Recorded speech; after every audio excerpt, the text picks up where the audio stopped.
नमस्कार, SBT news में आपका स्वागत है। पेश है 26 मार्च मंगलवार सुबह 11:15 बजे राजस्थान की बड़ी खबरें।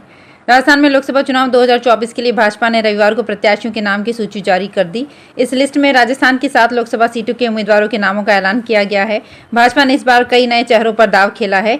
जयपुर शहर से वर्तमान सांसद रामचरण बोहरा का टिकट काट दिया गया है। उनकी जगह मंजू शर्मा को टिकट देकर चुनावी मैदान में उतारा गया है। मंजू शर्मा पूर्व विधायक और बीजेपी के वरिष्ठ नेता भंवरलाल शर्मा की बेटी हैं। वर्तमान में वे राजस्थान महिला प्रवासी अभियान की जयपुर प्रभारी हैं। मंजू शर्मा के पिता भंवरलाल शर्मा हवा महल से 1977 से लेकर 1998 तक विधायक रहे। उज्जैन के महाकालेश्वर मंदिर में सोमवार सुबह 5:49 पर भस्म आरती के दौरान गर्भगृह में आग लग गई। इसमें पुजारी समेत 14 लोग झुलस गए। घायलों में 9 को इंदौर रेफर किया गया है। 3 को उज्जैन जिला अस्पताल से छुट्टी दे दी गई है। 2 भर्ती हैं।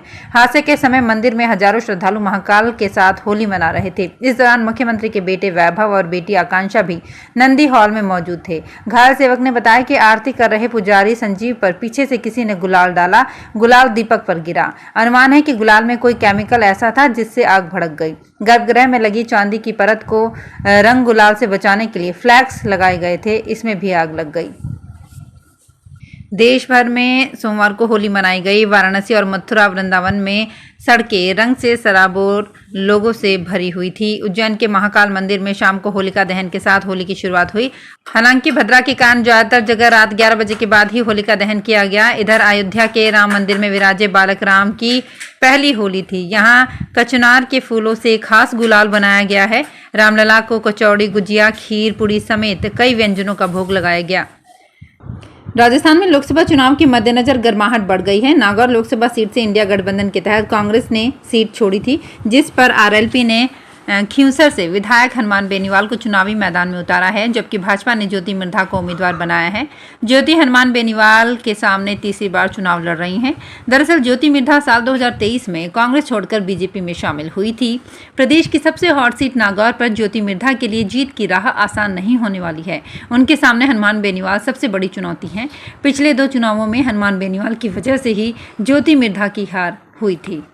कांग्रेस नेता सुप्रिया श्रीनेत ने हिमाचल की मंडी सीट से भाजपा प्रत्याशी कंगना रनौत की एक आपत्तिजनक पोस्ट अपने सोशल मीडिया अकाउंट पर शेयर की। इस पोस्ट से विवाद हो गया। कंगना ने जवाब में कहा कि हर महिला गरिमा की हकदार है। सुप्रिया ने इंस्टाग्राम पर लिखा था, क्या भाव चल रहा है मंडी में कोई बताएगा। हालांकि कुछ देर बाद सुप्रिया ने इसे डिलीट कर दिया और स्पष्टीकरण दिया। 24 मार्च रविवार की शाम को लोकसभा चुनाव 2024 के लिए भाजपा ने 5वीं लिस्ट जारी की। इसमें एक्ट्रेस कंगना रनौत का नाम भी है। वो हिमाचल की मंडी में चुनाव लड़ेंगी। इस पोस्ट के बाद कंगना ने स्क्रीनशॉट शेयर करते हुए लिखा, प्रिय सुप्रिया जी, एक कलाकार के रूप में मैंने अपने करियर के पिछले 20 साल में हर तरह की महिलाओं का किरदार निभाया। क्वीन में एक भोली भाली लड़की से लेकर धाकड़ में जासूस तक, मणिकर्णिका में एक देवी से लेकर चंद्रमुखी में राक्षस तक, रज्जो में एक प्रोस्टिट्यूट से लेकर थलाईवी में एक क्रांतिकारी नेता तक। हमने अपनी बेटियों को पूर्वाग्रहों के बंधनों से मुक्त करना चाहिए। हमें महिला के शरीर के अंगों के बारे में जिज्ञासा रखने से ऊपर उठना चाहिए। साथ ही हमें यौन कर्मियों के चुनौतीपूर्ण जीवन या फिर परिस्थितियों को लेकर इस प्रकार के अपशब्दों के इस्तेमाल से बचना चाहिए। हर महिला अपनी गरिमा की हकदार है। नागौर सीट पर आरएलपी विधायक हनुमान बेनीवाल इंडिया गठबंधन के उम्मीदवार बनाए गए हैं। हनुमान बेनीवाल 27 मार्च को नागौर में सभा करके नामांकन दाखिल करेंगे। इस नामांकन सभा में कांग्रेस के वरिष्ठ नेता शामिल होंगे। यहां पहले चरण में मतदान होना है। कांग्रेस ने आरएलपी के लिए ये सीट खाली छोड़ी है। जयपुर में रविवार को हनुमान बेनीवाल ने नागौर के कांग्रेस विधायकों और प्रमुख नेताओं के साथ बैठक की। इसमें नेताओं ने खुद हनुमान बेनीवाल को चुनाव लड़ने की सलाह दी। नागौर के प्रमुख कांग्रेसी नेताओं की बैठक के बाद अब हनुमान बेनीवाल ने नामांकन की तैयारी शुरू कर दी है। राजसमंद में पुष्टि मार्ग के तृतीय पीठ श्री द्वारकाधीश मंदिर कांकरोली में सूर्योदय से पूर्व होली का दहन किया गया। इस अवसर पर मंदिर के पुजारी और सेवक द्वारकाधीश मंदिर से जेके मोड़ पहुंचे, जहां पर होली की पूजा अर्चना कर होली दहन किया गया। इस दौरान बड़ी संख्या में सुबह के समय श्रद्धालु होली दहन देखने पहुंचे। वो रविवार रात्रि को मंदिर में रात्रि के समय राल दर्शन हुए। इससे पहले द्वारकाधीश प्रभु के सम्मुख राल और गुलाल उड़ाई गई। उसके बाद मंदिर के गोवर्धन चौक में भी श्रद्धालुओं के लिए राल के दर्शन हुए, जहां श्रद्धालुओं ने ज्वाला के दर्शन किए। इस बार मंदिर में पहली बार गोवर्धन चौक में भी गुलाल उड़ाकर फागोत्सव का आनंद लिया गया। सीकर लोकसभा सीट सीपीआई के अमराराम को इंडी गठबंधन से उम्मीदवार बनाए जाने से चर्चा में है। उनका मुकाबला भाजपा सांसद सुमित्रानंद सरस्वती से है। अमराराम इससे पहले भी कई बार राजस्थान की राजनीति में चर्चा में रहे हैं। उन्होंने 1993 में किसानों की बिजली को लेकर राज्यपाल का भी भाषण फाड़ दिया था। यही नहीं, किसान आंदोलन में 4 साल जेल रहे। 1987 में उन्हें पकड़ने के लिए पुलिस के 400 जवान और स्पेशल रेसर बुलाए गए थे, फिर भी वे हाथ न आ सके। अमराराम मूल रूप से सीकर के मुंडवाड़ा गांव के रहने वाले हैं। उन्होंने अपने राजनीतिक जीवन की शुरुआत 1979 में सीकर के एसके कॉलेज में प्रेसिडेंट का चुनाव जीतकर की। 1983 में अपनी ग्राम पंचायत के सरपंच रहे।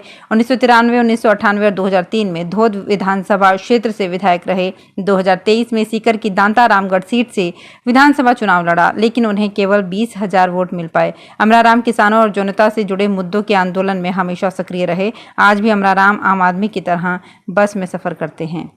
उदयपुर सीट के लिए भाजपा प्रत्याशी मन्ना लाल रावत 28 मार्च को दोपहर 12:15 बजे उदयपुर में निर्वाचन अधिकारी को अपना नामांकन प्रस्तुत करेंगे। लोकसभा चुनाव संयोजक प्रमोद सामर ने बताया कि नामांकन दाखिल के दिन उदयपुर विधानसभा संसदीय क्षेत्र की 8 विधानसभाओं के कार्यकर्ता उपस्थित रहेंगे। दूसरी तरफ कांग्रेस प्रत्याशी ताराचंद मीणा के नामांकन 30 मार्च को दाखिल करने की संभावना है। कांग्रेस ने इसकी तैयारियों को अंतिम रूप दे दिया है और जल्द ही अधिकृत कार्यक्रम जारी करेंगे। आपको बता दें कि ताराचंद के नामांकन के दौरान पीसीसी चीफ गोविंद सिंह डोटासरा, पूर्व मुख्यमंत्री अशोक गहलोत भी यहां आएंगे। होली के त्यौहार पर राजस्थान के मुख्यमंत्री भजनलाल शर्मा रंगों में रंगे नजर आए। सीएम भजनलाल ने सोमवार को ओटीएस में मुख्यमंत्री आवास पर आगंतुकों के साथ होली खेली। भाजपा के वरिष्ठ नेता राजेंद्र राठौड़ भी चूरू में आमजन के साथ होली खेलते दिखे। इस दौरान सीएम भजनलाल शर्मा पूरी तरह से होली के पर्व के उल्लास में डूबे नजर आए। मुख्यमंत्री आवास पर सभी आगंतुकों से मेल मुलाकात कर सीएम भजनलाल ने होली खेली। कांग्रेस ने राजस्थान के लिए लोकसभा उम्मीदवारों की 5वीं लिस्ट जारी कर दी है। कोटा से प्रहलाद गुंजल को लोकसभा अध्यक्ष ओम बिरला के सामने कांग्रेस उम्मीदवार बनाया गया है।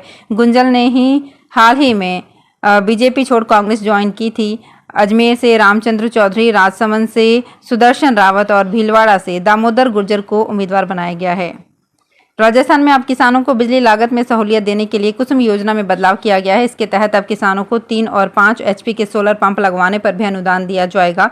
योजना के तहत किसानों को खेतों में सिंचाई के लिए सोलर पंप दिया जाएगा। इसके तहत अलग अलग HP पंप के अनुसार अनुदान राशि तय की गई है। गौरतलब है कि अब तक इस योजना में केवल 7.5 HP सोलर पंप लगवाने वाले किसानों को ही अनुदान दिया जाता था, लेकिन अब इसमें बदलाव कर दिया गया है। जयपुर ने पूरे जोश के साथ होली का जश्न मनाया। सीएम भजनलाल ने ओटीएस स्थित सीएमआर में लोगों के फूल और गुलाल की होली खेली। वहीं जयपुर में जगह जगह घर, गली, क्लब और गार्डन में होली पार्टी आयोजित की गई। होली का उल्लास सड़कों से लेकर मंदिरों तक साफ तौर पर देखा गया। जयपुर की सड़कों पर विदेशी मेहमान भी जमकर गुलाल उड़ाते दिखे। इस दौरान एक प्राइवेट पार्टी में परफॉर्म करने पहुंची डीजे नैन खुद डांस करने लग गई। उन्होंने स्टेज पर जमकर डांस किया। दूसरी तरफ जयपुर की सड़कों पर लोग चंग की थाप पर डांस करते नजर आए। धुलंडी के दिन सीकर में मौसम साफ रहा। हालांकि तापमान में मामूली गिरावट दर्ज की गई। फिलहाल मौसम विशेषज्ञों की माने तो 31 मार्च तक प्रदेश के कई इलाकों में बादलों की आवाजाही रहने की संभावना है। इससे पहले 24 मार्च को वेस्टर्न डिस्टर्बेंस के असर से सीकर में सुबह बादल छाए थे। 24 मार्च को सीकर में रात का तापमान 18.4 डिग्री सेल्सियस रिकॉर्ड किया गया था, जो आज 17 डिग्री रिकॉर्ड किया गया है। अंतर्राष्ट्रीय ख्याति प्राप्त पुष्कर होली महोत्सव में देसी पर्यटकों की आवक पुराने सारे रिकॉर्ड टूट गए हैं। पुष्कर कस्बे में करीब 30,000 देसी विदेशी पर्यटकों ने रंग और गुलाल के साथ होली का त्यौहार मनाया। पर्यटकों की भारी भीड़ के चलते प्रशासन और पुलिस को दुपहिया और चौपहिया वाहनों के प्रवेश पर पाबंदी लगानी पड़ी। पुष्कर में पहली बार मेला मैदान में आयोजित हो रहे डीजे पार्टी और कस्बे के वराह घाट चौक में भारी जनसैलाब के चलते इस बार भीड़ ने सारे रिकॉर्ड तोड़ दिए। मेला मैदान सहित कस्बे में चारों तरफ लोगों की भारी भीड़ देखने को मिली। तो फिलहाल इस बुलेटिन में इतना ही। फिर हाजिर होंगे कुछ और बड़ी खबरों के साथ। अगर आप भी अपने आसपास की छोटी बड़ी और महत्वपूर्ण खबरों से अपडेट रहना चाहते हैं तो सब्सक्राइब कीजिए हमारे चैनल SPT न्यूज को और प्रेस कीजिए बेल आइकन पर।